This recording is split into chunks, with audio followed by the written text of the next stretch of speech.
There's just so many different ways that we all need to be learning. And so mentorship is about creating that connective tissue, creating those learning relationships that are mutually beneficial, that are enriching, and that help you see possibility. Welcome to Promoted with Denise Harris, the podcast where we dive deep into the strategies, stories, and skills that help ambitious women rise in their career. I'm your host, Denise Harris. Today's guest is a powerhouse when it comes to transforming workplace culture through connection, inclusion, and growth. I'm thrilled to welcome Lisa Fain, CEO of the Center for Mentoring Excellence. Lisa is a global authority on mentoring and developmental networks and a passionate advocate for the kind of relationships that help leaders not only grow, but thrive. Her work helps organizations harness the power of mentorship to fuel performance and belonging at every level. She's also the co-author of Bridging Differences for Better Mentoring, and her powerful new TEDx talk, Want to Make a Bigger Impact? Build Better Connections, is a must-watch. In today's conversation, we'll explore how mentorship can be a game changer for women navigating their leadership journey and why building better connections might just be the most promotable thing you can do. Lisa, welcome to the show. I'm so excited to have this conversation with you. Hi, Denise. I am so happy to be here. Thanks so much for asking me. Yeah. Well, let's go ahead and jump in because I have just so much on my mind that I'd love to share. So you're the CEO for the Center for Mentoring Excellence and also a leading voice on the power of connection. Can you take us back to the moment or path that led you to this work and tell us what inspired your journey into mentorship and ultimately into this leadership role? Oh, it's a question of how far back you want me to go, Denise, but I'll do probably like a 15-year look back. So I am actually, I began my professional career after grad school. I was an attorney at a large law firm in Chicago doing management side employment law.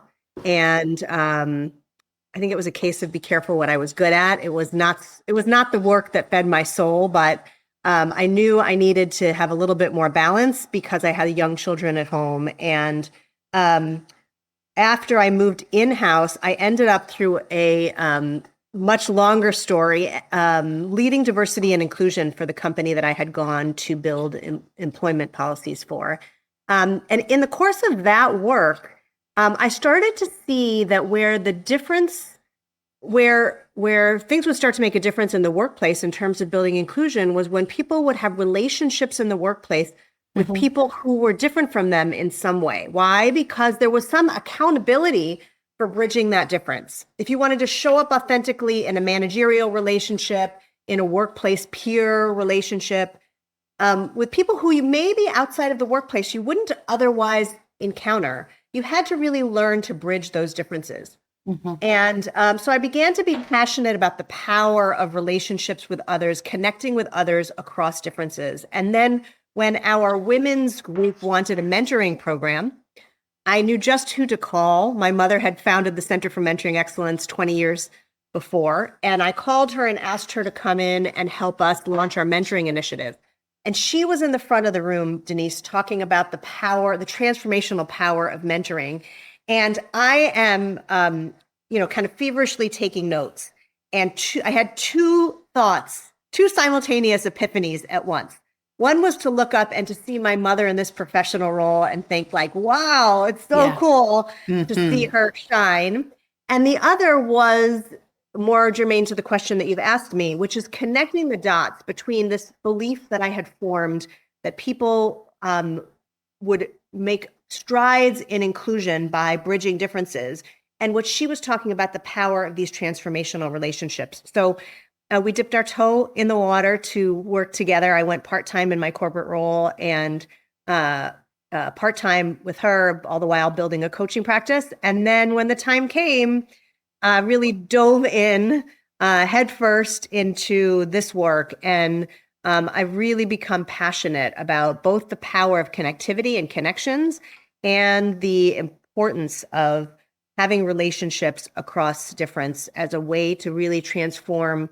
I mean, not to be too Pollyanna about it, it certainly transforms your career and the meaning of your own life, but I think it also transforms our workplaces and our society when people really have those differences. So that's the answer to your short question. Yeah, no, that's a great answer. I mean, you're talking about 2005, right? I mean, so this is really, like you said, like 20 years ago. Let's fast forward to today. You just finished up a brand new TEDx talk titled "Want to Make a Bigger Impact, Build Better Connections." Can you talk a little bit about the key elements of a connection and how that actually leads to impact? I mean, especially in a professional setting, because I'm thinking about what you just said in terms of we've got to find ways to bridge differences. That was sort of the initiation way back when. But if you fast forward today, it's I don't know if it's more challenging. I imagine with remote work and hybrid, and there's all these things that get in the way. But you talk about that in your TED Talk. Can you kind of give us a sort of a sneak peek into what that's all about relative to building connections? Yeah, absolutely. And I think maybe even just a half a step back, which is to say, a lot has changed in the last 15 years in terms of, it's not that people weren't working remotely back then, but obviously even more so now. And, I think it was 3 or 4 years ago that the US Surgeon General declared a loneliness epidemic in our country, people feeling more and more isolated. And, I obviously believe in the power of one-on-one mentoring and the importance of mentoring programs and organizations. That structure is really, really important. And I think the other thing that I've come to believe and I've come to know, and certainly that the research and the evidence on mentoring suggests, is that transformation happens when people don't just rely on one-on-one mentoring, but they have learning and developmental relationships in many different aspects of their lives. So in my own case, in addition to having peers and colleagues like you, Denise, who I learn from every single time we work together, so on a more kind of informal developmental relationship, we haven't named it as such, but I think certainly we learn from each other every time we work together. Absolutely. Is more formal structures. I have a mastermind group, for example, of sometimes 4, now 3 other women, where we meet on a monthly basis and we have focused, structured time that we have created ourselves for learning purposes. And I've developed informal mentors and mentoring conversations and mentoring moments and more junior people who I learn from. And it requires both informality and formality of learning. It requires structure. And most of all, it requires intentionality about thinking about who do I want to learn from? But before even who do I want to learn from, what is it that I want to learn? And what is the value that I want to be creating in the world? So how do I create that intentionality? So I use that as background to answer your question about the genesis of the TEDx talk, because, I've really come to believe that it takes 2 things to have transformative career. One is organizations that invest in the infrastructure, and the other is individuals that take ownership and agency over their own learning. And it's both of those things together that help create better workplaces, bigger impact, more possibility, and ultimately just more rewarding careers and daily lives. Yeah. I hear you saying that it's really about the connection and just how important like having those connections are. And also that they can take different shapes, right? I mean, you talk about, the individual one-on-one, and you talk about your mastermind with other professional women and, other environments. I wonder though, Lisa, why is mentorship a critical component in career progression? And especially for women, and what is the difference between mentorship and sponsorship? Yeah. Let me take the second question. Okay. And then we'll go to the why mentoring is so essential. So I love I love that question because a lot of people are like, do I need a mentor or do I need a sponsor? And my answer is yes. You Yeah, need a right. mentor and a sponsor, right? So, Exactly. and great mentors use some sponsorship skills. Great sponsors use some mentorship skills. But ultimately, mentorship is a relationship that has reciprocity, right? Okay. Mentors give and mentors get, mentees give and mentors get. It's a learning relationship and it's co-created by the mentor and the mentee based on what the mentee's needs and development are.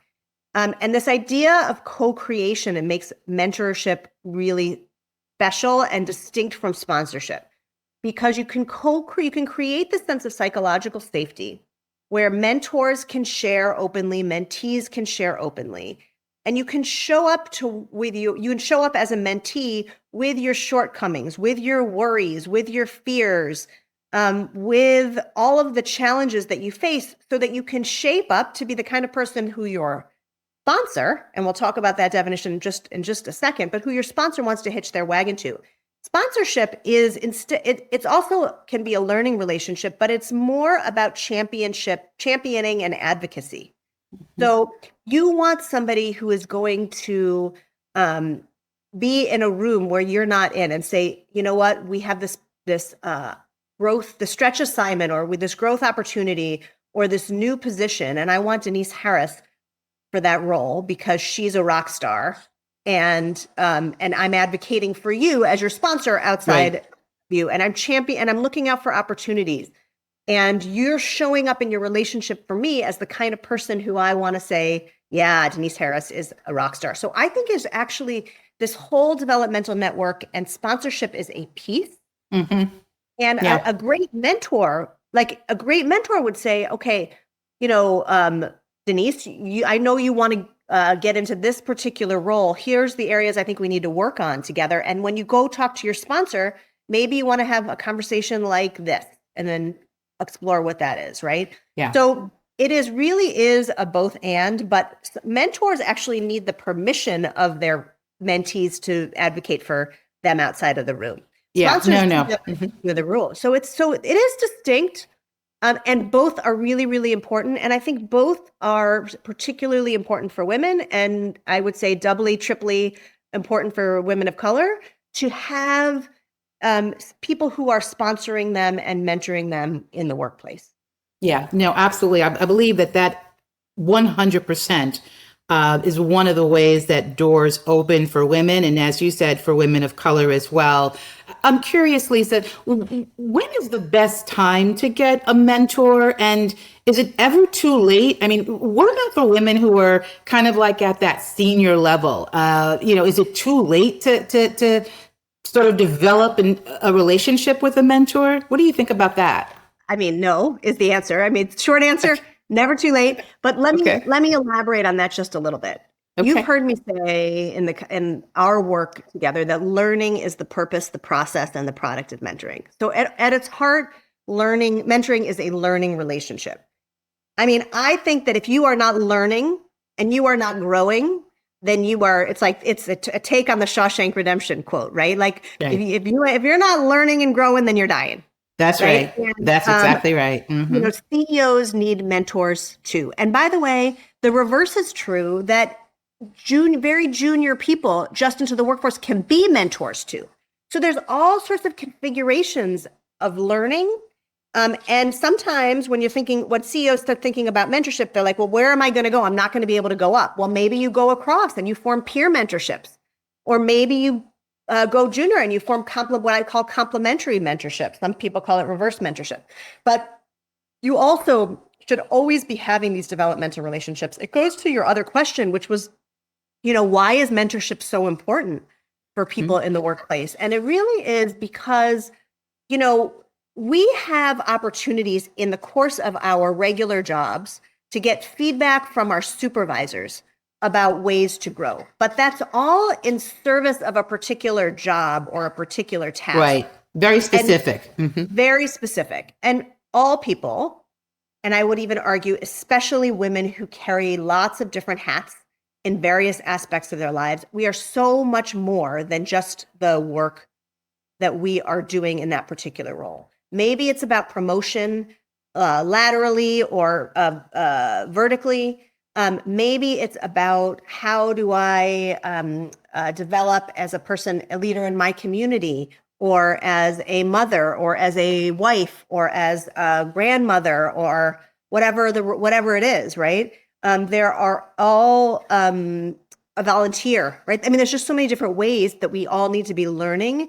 And so mentorship is about creating that connective tissue, creating those learning relationships that are mutually beneficial, that are enriching, and that help you see possibility and connect dots between areas that you otherwise really wouldn't necessarily have exposure to or recognize the possibility in. Yeah. And I think too, at the senior levels, there's always opportunities for mentorship, because sometimes it's really about like being heard, right? It's really about having conversations about defining your goals, or, articulating what you want. Yes. Really being able to identify your contributions. And so that's why, to your point, I think there's no best time, if you will, to have a mentor. It's whenever you think you're ready for one, right? I mean, is there a particular way that, and even if you don't feel ready, I imagine just the idea of having that partnership.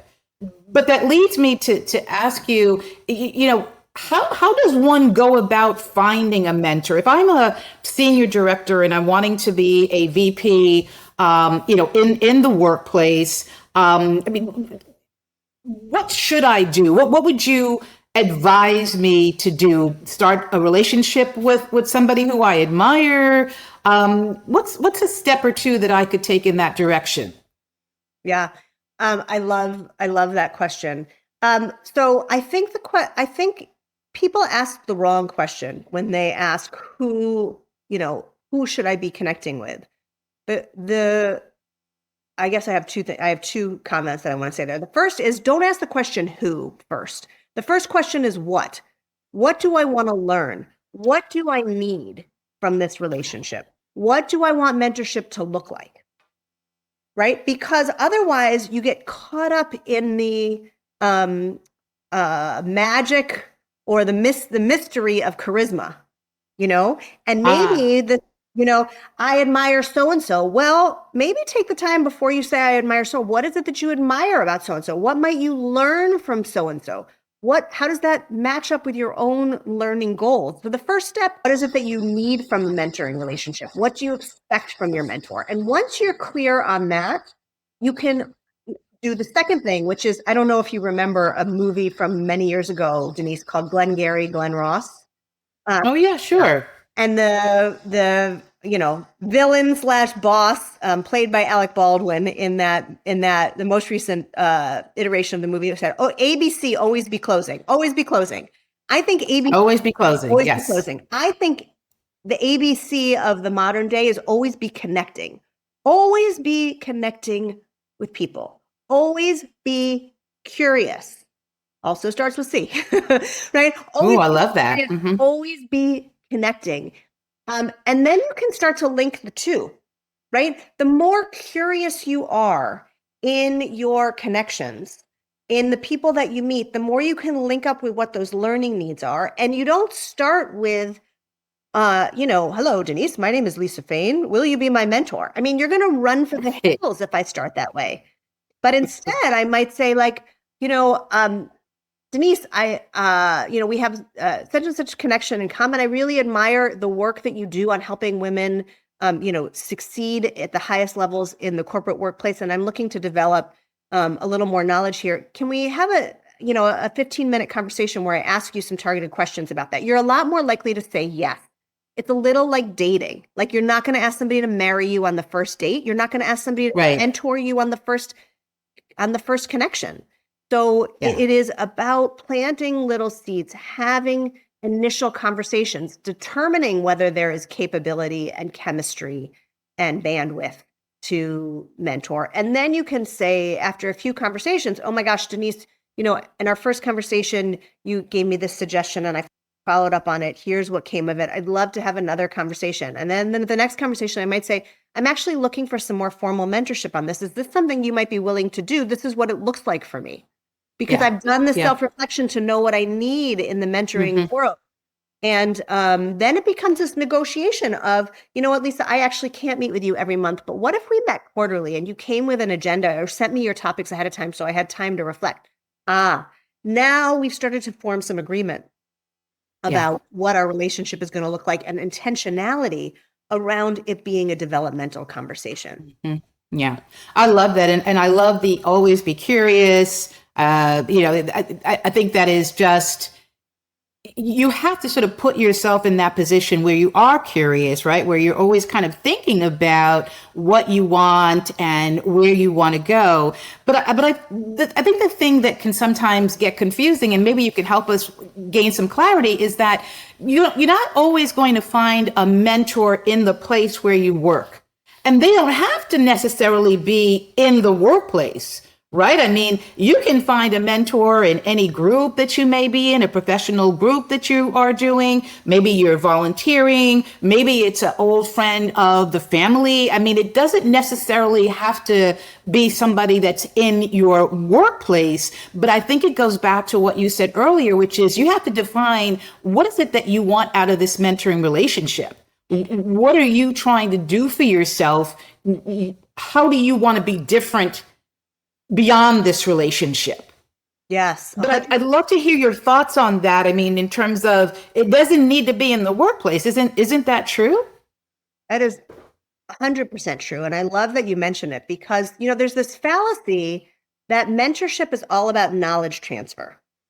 You know, like that your mentor has to have walked the path that you want to walk in order to help you develop. And I want to challenge that. Is that helpful? It can be helpful, but it also can be helpful to have that diversity of perspective, to be able to ask great questions. And, you know, I am sure in your coaching of high achieving women, you found this. I certainly have as well, that it's sometimes the question to ask isn't what do I want to be doing? It's how do I want to be showing up? Absolutely. Great mentors are just can help just as much in the how as in the what. And so I've seen amazing success stories of mentorship where mentors have no idea of the context in which the mentee works. They're just really curious. They ask great questions and they have other qualities that they're able to help guide their mentee on. So it's such an important question. And in fact, I would encourage everybody to find multiple mentors, Oh, okay. including Okay. this myth of one you know, I have one mentor, you know, Yoda on high. Right? Doesn't exist. It doesn't exist. There, this idea of multiple mentors for multiple purposes in multiple milieus or contexts is really, really critical as people are thinking about how can, you know, the title of your podcast is Promoted. That's How right. can I become more promotable as myself in an authentic way? And mentorship can really help with that. Yeah, I love that. I mean, I think it speaks to, you know, oftentimes when women are in the workplace, there are issues around using their voice. There are issues around executive presence and what that really means, right? There are issues around defining what you want. Oh, I want to become an SVP. And I think working with a mentor can really make a big difference in you gaining a level of comfort with those things that I just mentioned, gaining a level of comfort with what you contribute, understanding that being prepared, really understanding what the organization's needs are and how you fit into that. Sometimes there are just little things that a mentor can put on the table for you that for whatever the reason you just haven't thought of. 100%. 100%. You know, there's a book that you may know, because I know you and I can connect over books for hours and hours and hours at a time, but it's called The Art of Possibility by Oh, Ed yes. Wilber, right? I mean, it's one of my favorites. And I think that when you think about the art of possibility and you think about mentorship, mentors can really help mentees see what's possible. I like to say that good mentorship is a safety net, a sounding board, and a laboratory. A safety net, a sounding board, and a laboratory. And what's so beautiful about that is it does help in seeing what's possible. It does help in connecting the dots. It does help in creating this place where you can get out what you usually have to keep inside in the professional Yes. context, so that you can sort through it, make sense of it, and realize, wait a minute, this is a unique thought. This is a possibility. This is a role that may not exist that I would be good at, that I can present to my employer as maybe as something I should create and fill, as opposed to following the calf path of what exists. I think that's so true. And, you know, it's interesting because one of the things that my mentor did for me when I was coming through the ranks back in my corporate days is he gave me a safe space, you know, like a safe space just to tell him like what I was thinking, what I was anxious about. You know, I used to head up large teams and there was always some issues, a conflict or things that are just, you know, changing all the time, and uncertainty, all those things that are happening in the corporate workplace that I think oftentimes you don't necessarily have anybody to talk to. But with my mentor, I could sit down and say, look, this is what I'm facing. Here's what I'm thinking. What do you think? Yes. What am I missing? That is such a key question. What am I missing? Mm-hmm. What am I missing? Mm-hmm. And you know what? When you and your mentor agree 100%, the next question is, what are we missing? What might other people think about this? That's a possibility that we're not considering. Yeah. Yeah. So true. Yeah. So Lisa, if a listener could do just one thing this week to strengthen a professional connection or mentorship relationship, what would you recommend? I mean, say it was something that was, you know, pretty good for a while, and all of a sudden it just kind of fizzled out. Is there something that they could do that would be effective to get the momentum going again? Yeah, you mean with a mentoring relationship that may have fizzled? Yes. Yeah, I mean, I think remember that one of the three characteristics of mentorship is co-creation. So it's the idea, if you have a relationship that has fizzled, taking agency over co-creating the relationship is really important. If we had a mentoring relationship and I felt like it had fizzled and I'm the mentee, I might call you up and say, or reach out and say, hey, Denise, I know we haven't talked in a while. I really value this mentoring relationship, and maybe, you know, would love to just revisit, you know, our agreements or create some agreements on, you know, what do we want to be working on? Or if that feels too artificial, I have some things, Denise, that I've been thinking about, some new ideas that I would love to run past you and get your ideas on. And, you know, re-engage in that way, and make sure to have some intentionality about redefining the terms of your mentoring relationship when you have that conversation. So, you know, I like to say everybody, both mentor and mentee in the relationship, need to be the first mover, meaning don't wait, mentors, for your mentees to reach out and renegotiate the terms of the relationship, or to give you feedback on whether things are going well or not. And the same is true for a mentee. Take agency and ownership over co-creating a relationship that works for you both on the terms that work for you both. And if you want to re-engage, ask for what you need. Yeah. Yeah. I think that is so important, but I want to step back for a moment. Yeah. I think a lot of people don't want to formalize the mentoring relationship. And I think that's a misstep, because what I hear you saying is, in order for our mentoring relationship to be effective, we have to have some agreements. So it's not something that we're kind of like doing just to, you know, kind of that's cloaked. It needs to be that we're really having a conversation about, what does this mentoring relationship look like? What are the agreements between the two of us, right? Because that's what we need to go back to should it start to fizzle, as opposed to not having some formality, some structure around, you are my mentor and I'm your mentee for whatever given period of time we've both agreed upon. Yes. And I will say there is a place for formal and a place for informal mentorship. Okay.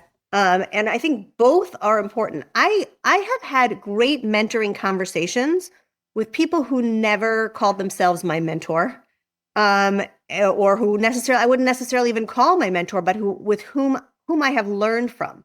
But if you have had a mentoring relationship and you're looking to have that be something that has some longevity, then I think you are exactly right, Denise, is creating some structure around it may feel artificial at first, but it will help for the longevity of the relationship, and it will help create that psychological safety where you really can both share authentically and have the relationship have some longevity. It's not that you can't have informal, unstructured mentoring relationships. I think you should. You can have mentoring moments and mentoring conversations with somebody who may not otherwise be your mentor. I have some dear, dear, dear friends who are just my friends who I have learned from and who we've had mentoring conversations. But I'm talking about mentoring relationships in the professional context. I think you are exactly spot on.